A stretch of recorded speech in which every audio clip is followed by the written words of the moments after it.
What's up? What's up? What's up, YouTube? Right now, you're hanging with Mr. Jackson Story Time. Yo, my last video did so amazing that I got like 20 or 30 subscribers off that one video alone, y'all. Yeah, I'm just doing an update because a lot of people in the comment under that video saying that the wife was the one that set up the trip. The wife, the one planned to kill him. But this video right here, yo, we're going to look at it another way, y'all. Because the wife is coming out and talking. Just like I say, man, if y'all don't, I'm doing a reaction. That's all I'm doing, a reaction. If y'all want to do y'all research yourself, y'all can do y'all research yourself. She's saying that he was dead before he even hit the water. But because they said he was a strong swimmer, y'all, a strong swimmer. Like, comment, and subscribe, man. We about to get into this reaction. So let's get it, yo. Y'all, Malcolm-Jamal Warner's wife allegedly has broken her silence, and what she's revealed has everybody shook. After years of whispers, cover-ups, and unanswered questions, she's stepping forward with the identity of the person she believes is responsible for Malcolm's death. Let's be clear, this isn't some vague statement or cryptic clue. She's naming names, exposing details, and pulling back a curtain on a story that's been buried for far too long. But this is where it gets messy. She's claiming that before his passing, Malcolm was bombarded with anonymous threats, warning her to back down, and that he was being followed and watched. Looks like someone powerful is clearly trying to keep this truth from seeing the light of day, and they're not playing fair. So now the real question is, why? Why now? And who benefits from keeping Malcolm? Hey, but y'all, if y'all watch his podcast, he say in his podcast that my death's gonna probably be soon and it's not going to be an accident. He let y'all know that in his podcast. So if y'all want to try to research that video, y'all can research that video. But let's get back into it, y'all.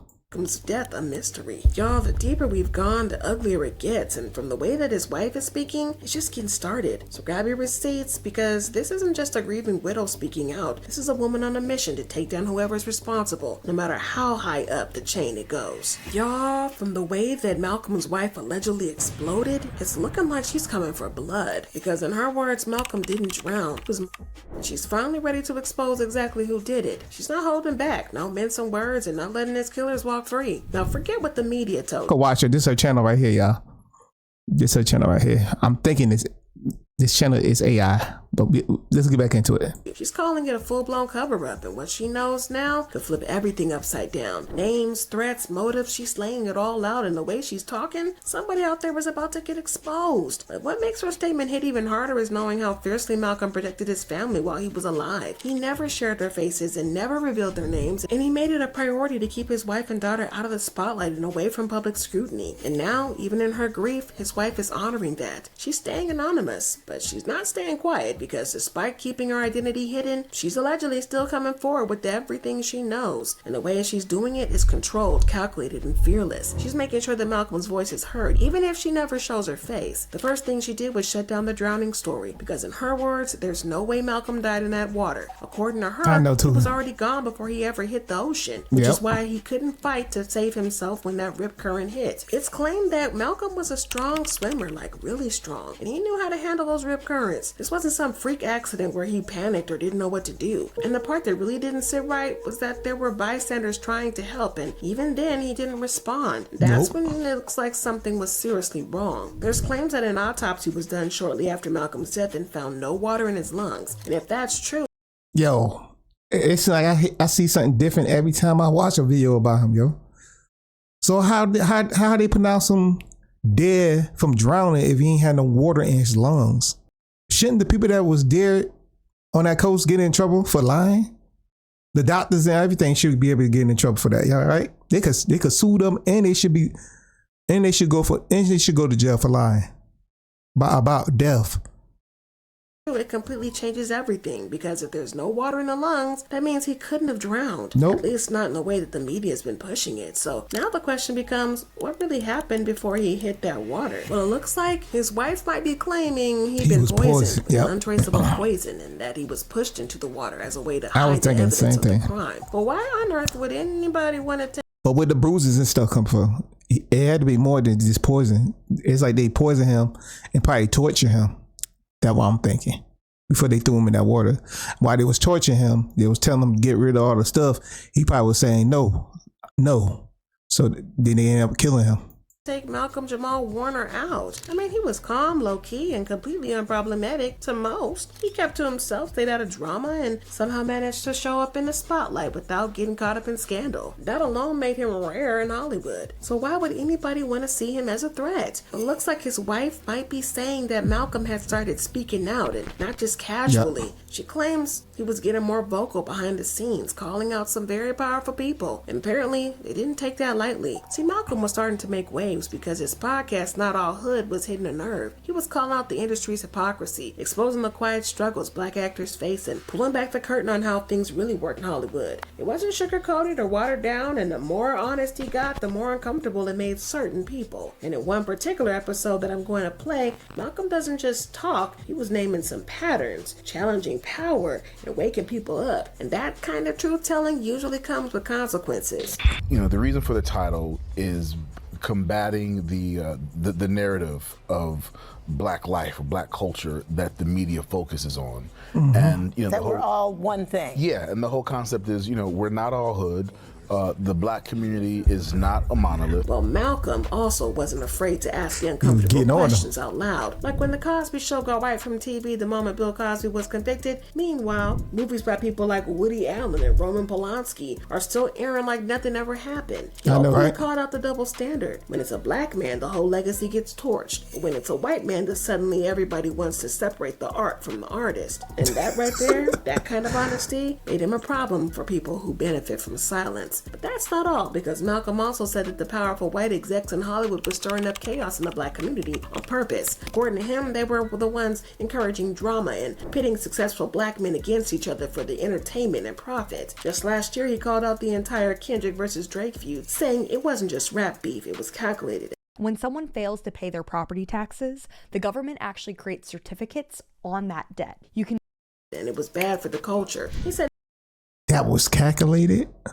But everybody else took it another verse, like another way, like Kendrick Lamar was trying to put, you know, points on history for blacks and what blacks going through right now in 2020. I mean, what was that? 2024 where he made it? Yeah, 2024 where he made that song. We still going through the same thing. That's why I thought he was putting that video out for. It glorified violence, ego, and division, all while powerful people sat back and cashed the checks. And fans also noticed that Malcolm was sending a very subtle but powerful message in his final podcast episode. He spoke about how the media has a pattern of stripping black men of their humanity, how they're constantly boxed in, labeled, and pushed to the edge simply for existing. But the part that really raised eyebrows was when he hinted that he was getting ready to expose all of it. Looking back, a lot of people felt like he was trying to warn us and maybe even knew that his time was running out. This is what he said. Black community is not a monolith. There's so many levels and lanes to the black community, and we wanted to have a space where we could acknowledge, discuss all of those lanes, because they're so varied in terms of our perspectives and our opinions and our ways of life, and we wanted to be able to have a place where we can talk about all of those things, discuss all of those things, and you know, shed light on the not all hood aspects of who we are. But y'all, allegedly his wife says that there's too many things that just don't add up. And that's exactly why she might be convinced that Malcolm's death was no accident. So let's talk about the rescue. It supposedly happened on a public beach in broad daylight and bystanders around. But somehow not a single photo or video has surfaced from that moment. And in a time where people pull out their phones for everything, that's a little suspicious. But what makes this even more unsettling is what came out next. The short clip has... But it was a private beach, so it probably was just the people that was involved there. That's what I'm thinking, y'all.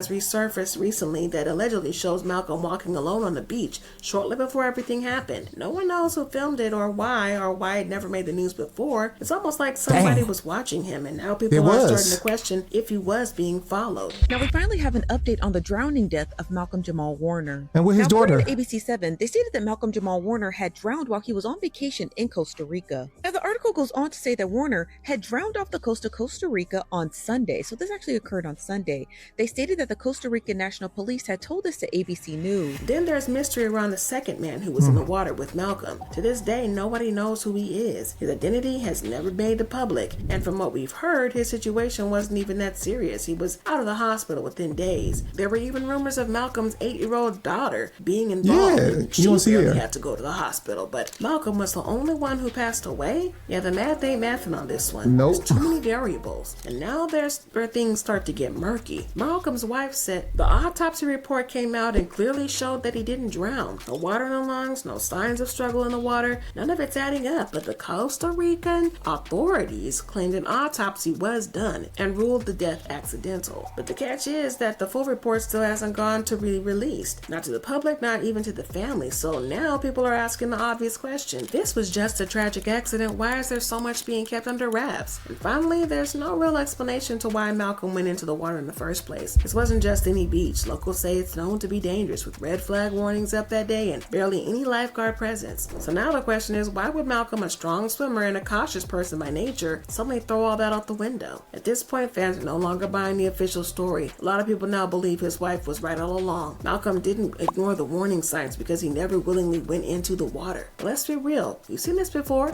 Outspoken black artists who refuse to play the Hollywood game always seem. Now, let me know what y'all think. Was it the wife, or you think she was on his side the whole time? Let me know that in the comments, y'all. What y'all think, y'all? Since ain't that much left, I'm gonna go ahead and finish it. Usually I end it right now, but I'm gonna go ahead and finish the video. To face the same fate. Either they're pushed into the background or they die suddenly in ways that just don't sit right. And now it's looking like Malcolm might be the latest in that long, tragic pattern. But this is where things get even more suspicious. According to his wife, allegedly, the real reason Malcolm went to Costa Rica in the first place was because he'd been getting flooded with threats and he needed to clear his head. She claims the threats weren't just random hate mail either. These were serious, anonymous, and completely untraceable calls warning him to stop speaking out or his family would pay the price. And apparently all of this started after he began doubling down on his activism and calling out the way black artists were being treated in the industry. So now people are asking the obvious question. Was Malcolm really just trying to relax in Costa Rica, or was he running from something far more dangerous? There's claims the calls allegedly left him rattled every single time, to the point where his entire mood would shift after receiving just one. That's also why, according to her, Malcolm started dropping cryptic hints in his final podcast episode, hinting that he was finally ready to expose everyone and everything, no matter the consequences. But before he could make that move, he drowned. And just like that, all the truth he was carrying died with him. And now, with Malcolm gone and the official story full of holes, his wife is risking everything to speak up, because whatever Malcolm uncovered clearly made him a target. The unanswered questions, the mysterious threats, the missing footage, this doesn't look like an accident. It looked like a cover-up. And if what they're saying is true, then whoever silenced Malcolm isn't just trying to bury a man. Now, I'm gonna let y'all know, y'all. That if she turned up there, she ain't had nothing to do with it. But I don't know. I can't really say if she don't turn up there, she has something to do too. Because if they do kill her, they know that's saying that everybody was right, yo. That he was set up to be murdered. We all know that, y'all. Because for him, yo, at his age, yo, he had to sell his soul like when he was a teenager, because I think that when he started acting like 12 or 13. So it's just like Michael Jackson, yo. Once you sell your soul, once you get into that industry, it's hard to get out that industry, y'all. You can't speak about certain things. If you speak about certain things, we'll end up just like him or in jail. Either or you'll be the person, or they're trying to take all your money and make you go broke. Either or. Just like Bill Cosby, he went to jail. He should never went to jail. You see the other two guys they show at the beginning? They got caught doing the same thing similar to Bill Cosby. But I think the Bill Cosby job was a fake, because they say they had ladies out there that Bill Cosby said he never saw in his life. So I'm thinking they were just trying to set him up because he was trying to buy NBC. But I'm gonna end it right there, y'all. Like, comment, and subscribe, and I'll see you when I see you. Peace. I'm out.